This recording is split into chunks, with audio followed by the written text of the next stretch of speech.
I don't wanna be friends. I don't wanna be friends. I don't wanna be friends. I don't wanna be friends. Can we start over again? Cause I don't wanna be friends. And do you ever collaborate with anyone to get those done? More often than not, I do. Particularly when you're talking about, four-legged animals like goats and rams and things of that nature. I'm strong, but I'm still a lady, and so you've seen a 400-pound pig being killed, though. I have. Yeah. How many men did it take? It took a lot. It took,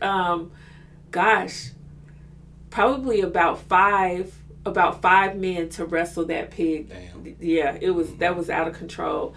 But yeah, 9 times out of 10, if there is an EBA that is required, I will work with a babalawo to have that done. Mm-hmm.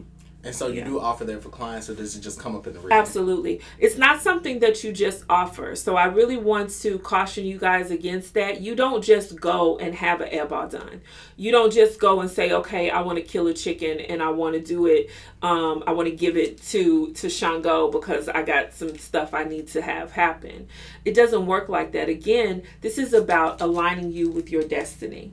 Okay? This is a 30,000-year-old tradition. It's very, very intelligent. It's very, very scientific. So what you need is going to be based on what your Odu says, the information that's contained in your Odu. The Odu is a product of a divination that will be done for you by an Iyanifa or a Babalawo. And depending on what that Odu is, you will have work to do. And some of that work will be an Eba. And it will be very specific what it is that needs to be offered and to whom. And it's not something that you can do by yourself. And it's not something that any random person can do. This is very, very specific. It's very ceremonial. But it is an option and it is very, very effective.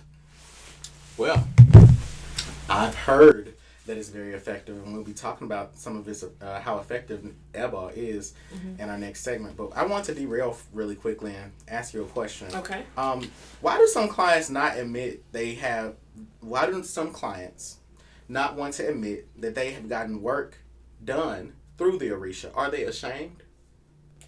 Give me I don't know what you mean. Give me an example of it. A witch hiding in the broom closet. Oh, okay. Okay. I get what you're saying. You mean people. Yeah. I really don't know. I'm sure that it depends, it varies person to person, but it annoys the fuck out of me. I have had some clients that I've done work for that have gotten really, really great results and transformative results. And so I will ask them, would you mind doing a testimonial? To talk about your experience, to let other people know. And they'll say, oh, I'm really private. I wouldn't feel comfortable doing that. Is that what you mean? Like that? Are they ashamed? I don't think that it's that they are ashamed. I think that they are afraid of being judged by Christians. I think they're ashamed of being judged by people who aren't having work done, which I think is preposterous. You're worried about what somebody who is broke and sick and lonely and lovesick and praying to a stringy-haired white man, you're worried about what they're thinking about you returning to your ancestral traditions and tapping into your ancestral treasury and your abundance and inheritance. You feel bad about doing that? I don't get it. But yeah, that comes up a lot. And there are a lot of witches hiding in the broom closet. And it's ridiculous. Well, all right. I agree with that because I definitely have had clients that have come to me and they'll say things like, I want to get this situation fixed that on a scale of 1 to 10 on the Richter scale, it's a seismic earthquake of a level 5, I want you to fix it without harming anybody. I'm coming to a voodoo priest, and so I'm like, that's not gonna happen. That's not gonna happen. Somebody's getting harmed. You should know why you came to me.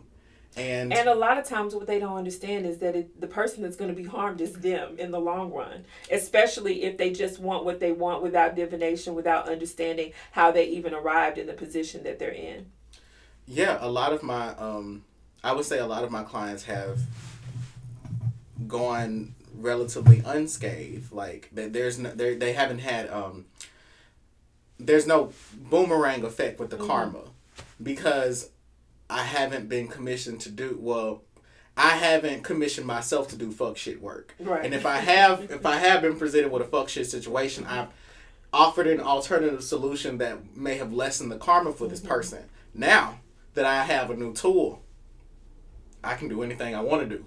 But that being said, I want to talk about medicine, because you often use the word medicine sometimes when you're saying solution, but it leads me to believing that medicine in Ifa is not synonymous with the word solution as we understand it with the type of work that we do. Yeah, in Ifa we refer to many things as medicine. And most of the time it's not something that you would ingest. Which is how we think of medicine from a Western perspective, or from a medicinal, pharmaceutical perspective. A medicine may be a charm that you put under the driver's seat in your car to protect you from accidents. A medicine may be a soap that you wash your hands with, that absolves you from guilt, for a particular situation. A medicine may be something that you put in your shoe to help you stay on your path. So a medicine can look like many different things. It just simply means something that addresses your issues. It's a solution to your problems. Okay. I feel it. When we say medicine in Haitian Voodoo, we're talking about an herbal remedy that's not administered through a pharmaceutical company. So I wanted to derail a little bit again with another question. How do you feel when a client of yours, how did you feel when a client of yours sought spiritual work through you and multiple other practitioners? Well, that is somewhat frustrating to me when that happens. And it's only frustrating because I'm compassionate. Because I really care about my clients getting results, and I care about them being in perfect alignment with their destiny and experiencing bliss. That's what I want for all of my clients. And so if I'm working on a client or working with a client and I am giving 100% effort, and then I find out that they are also working with another person who may or may not be involved in the same tradition that I am in, who may or may not have the same levels of love and compassion, who may or may not have the same levels of expertise. When I hear about that, it's very frustrating because that can actually interfere with what I'm doing. And the last thing that I'm trying to do is get into a wrestling match with another practitioner over your greatest good. I have other things to do. So I think that it's necessary for a person who is having spiritual work to be committed to the professional that they're working with and see the work through. If I find out that a client is doing work elsewhere, 9 times out of 10, I'm going to dismiss that client. I don't have time.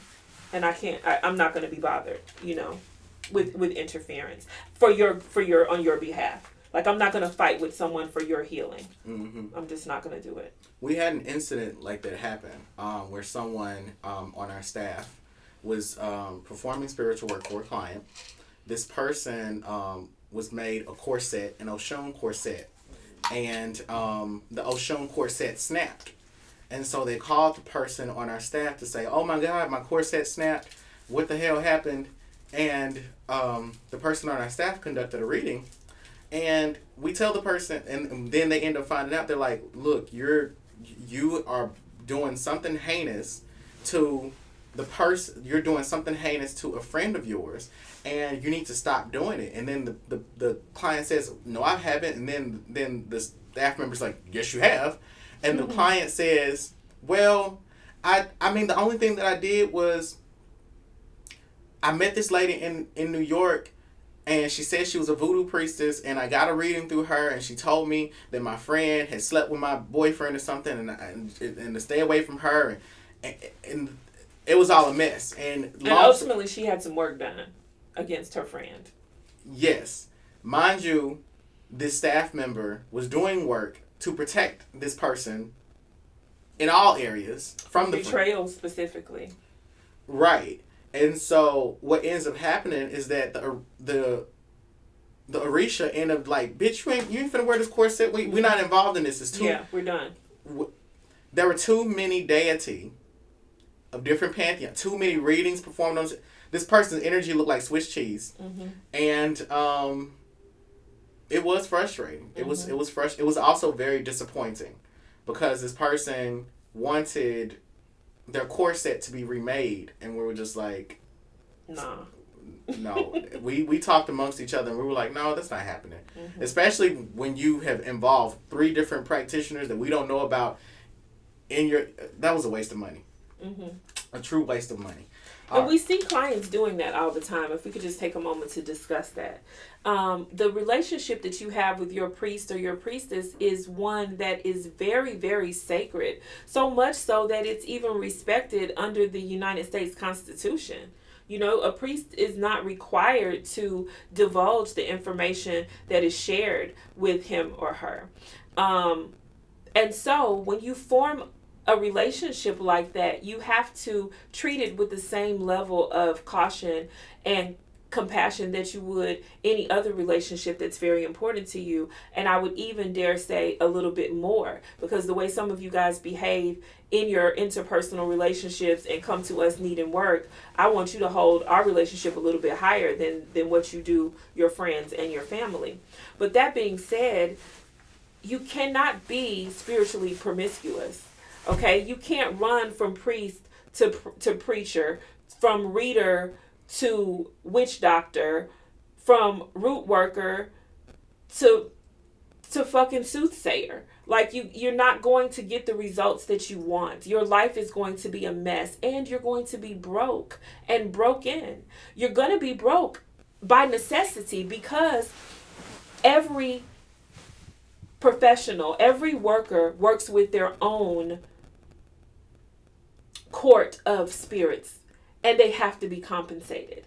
So even if they're not asking you for money every time you see them, there is an exchange of energy. They're either taking it out of your pocket or they're taking it out of your ass, and you just don't even know it. You're being drained spiritually. And so if you're seeing 4 or 5 people, particularly about the same issue, you are asking to be drained. You are asking to not be able to move forward. You are asking to be stagnant and subordinate to all of these spirits that you are unwittingly creating contracts and relationships with. And then you wonder why your children can't progress. You wonder why there's so many things in your life that are out of alignment. Okay, somebody asked a question. What do you do if you, like, what should a client do if they said a Baba hurt them? What should they do? Should they call us? Should they call you? A Baba hurt them. I mean, they can call me and I will do a divination. Yeah. I'm not going to argue with their experience. I mean, if they say that they were hurt by whomever, I'm going to do my due diligence and I'm going to do a divination and see exactly what the details of that situation are and how to proceed from there. Yeah. Okay, so let's talk about the results of our spiritual work. Okay. Have you ever gotten someone a home or helped them to get someone a home? I have. What I have done, okay, let me just think about this because I've done a lot of work. I have helped people find homes, yes. I have helped people find new business locations. I have helped deals for homes and business locations go through. Yeah, I've helped people qualify for homes that they shouldn't have qualified for. And I've helped people to find a home. I will definitely say that. Osun gave me some very simple advice to find my temple space, which was pray to Rome. You know, she's very tapped in. So, you know, not all spiritual work actually requires for you to, you know, pay for a candle or pay for a bath. What about getting someone some money? All day, every day. All day, every day? All day, every day. All day. Never had a problem helping to get somebody? No. So there may be blockages.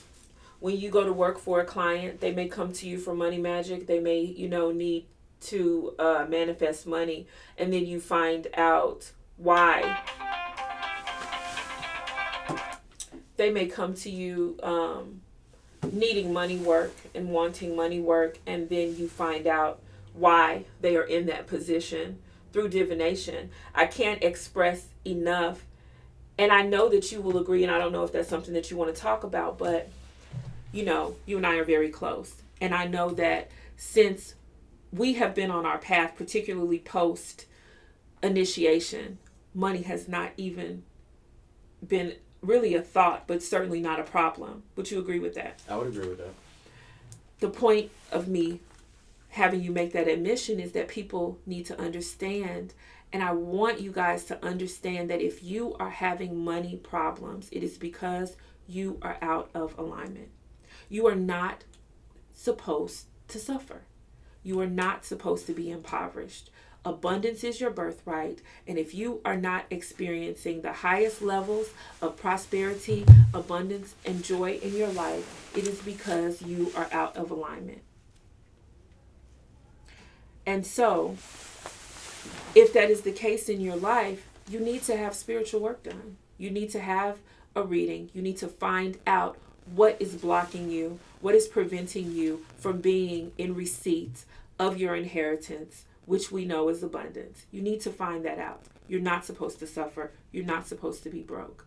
Poverty is something that African people never, ever experienced until colonialism. Period. I also wanted to bring up the point that sometimes just simply getting a divination through us can help people to get money. Mm-hmm. Like, it's not always about spiritual work. Sometimes in the divination, we tell you where to go to find the money. Yeah.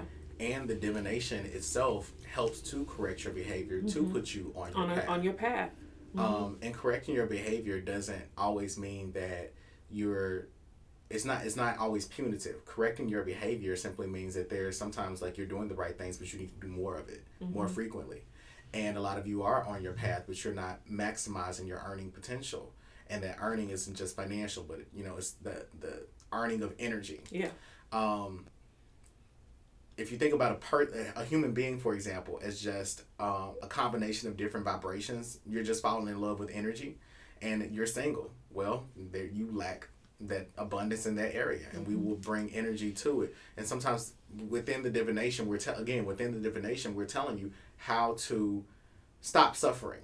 And so we would, you know, I would definitely tell you all to book a reading with us or to consult with us for spiritual work if you are having financial problems.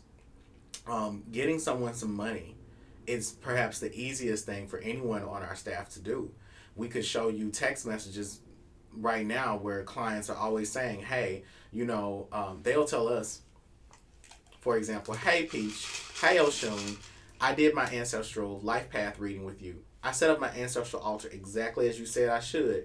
And then this unexpected check came in the mail for $600-$700. I didn't know how I was going to pay my rent. And then all of a sudden this happened as soon as I set up my ancestral altar. Within all of our readings, we're telling you how to make some money. Like that's easy. It is. One thing that I want to bring up it's actually hilarious to me. Not that any of your issues are a joke, but it's funny to me when you guys call and a person may be having money issues.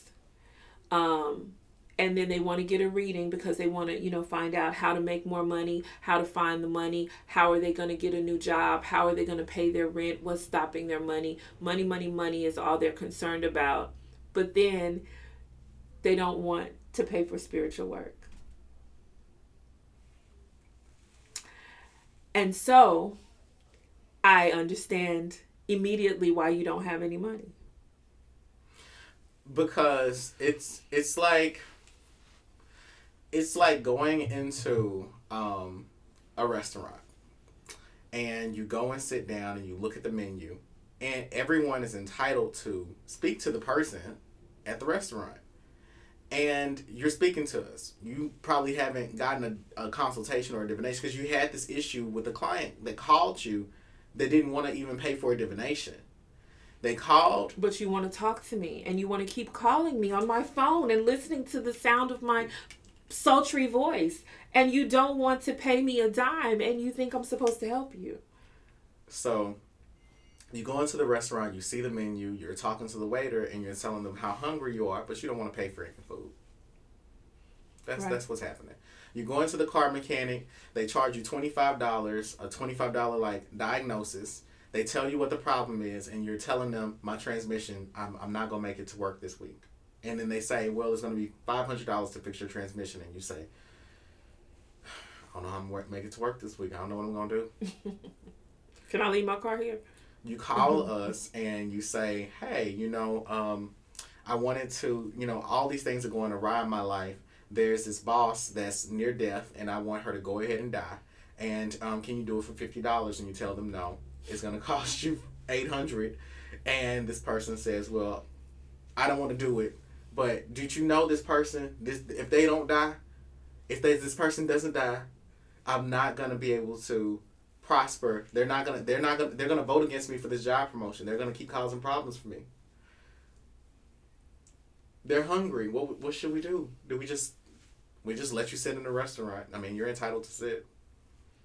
Well, first of all, I'm not going to help you kill anybody. Number one. But you did have a client that asked you to help. I've had several clients that have asked me that. I get asked that all the time. That's just not my lane. That's For not the record, she do. is not going to kill anybody. I'm not to be fucked with, but I'm not going to kill somebody.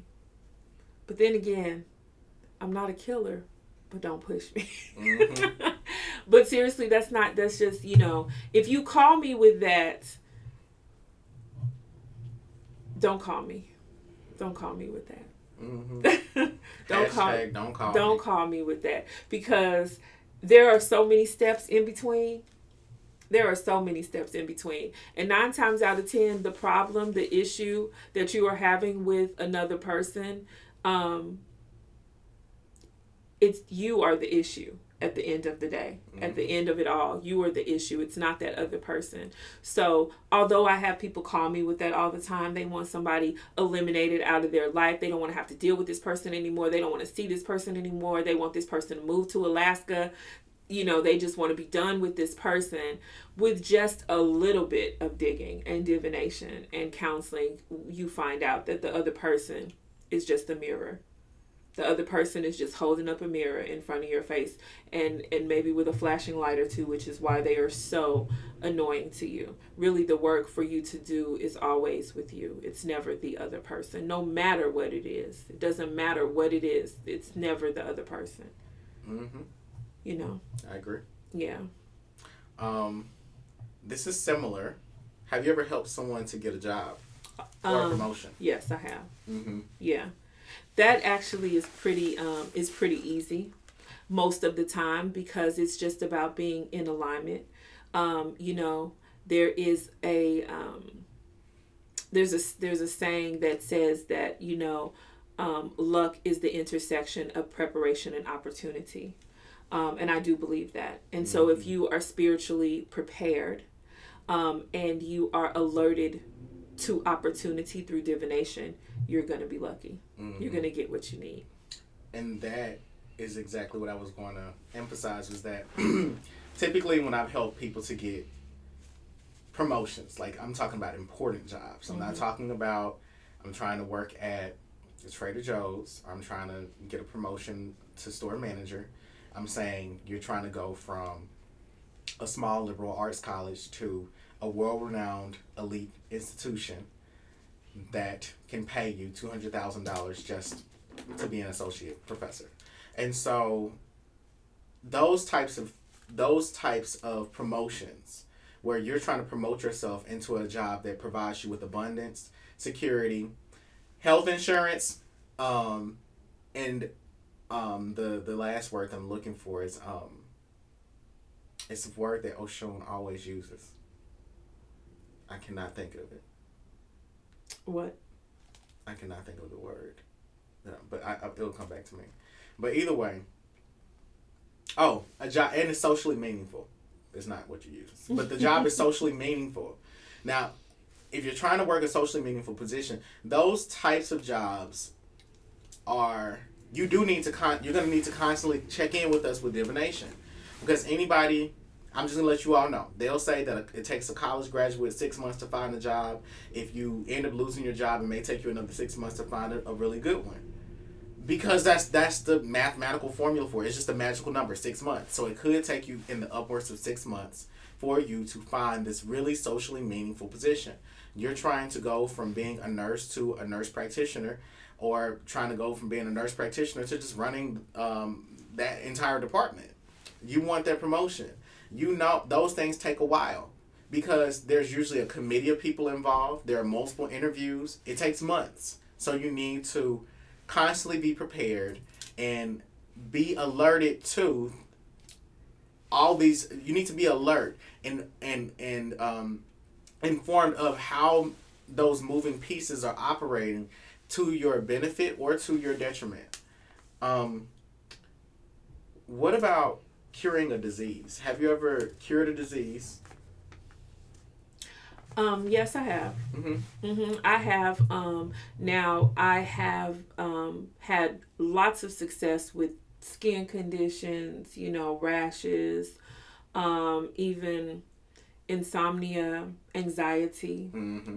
I have not had the opportunity to work with a chronic condition such as cancer or anything like that. I have treated.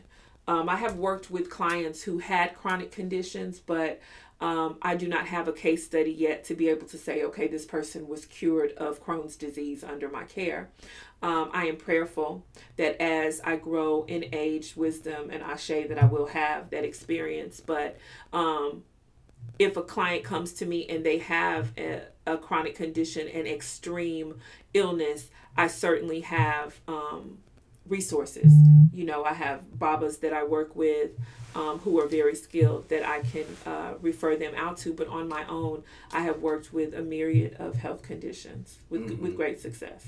The health conditions I typically have cured are diseases of the mind, so depression, PTSD, dissociative disorder, multiple personality disorder, borderline personality disorder, short-term memory loss is one that but the one for short-term memory loss, it wasn't just that this was astrological because of the planet Uranus and this person's natal chart. They were experiencing short-term memory loss, and so that was different. And I collaborated with my godfather on a treatment that involved curing a sexually transmitted infection disease. Okay. Because it wasn't because it's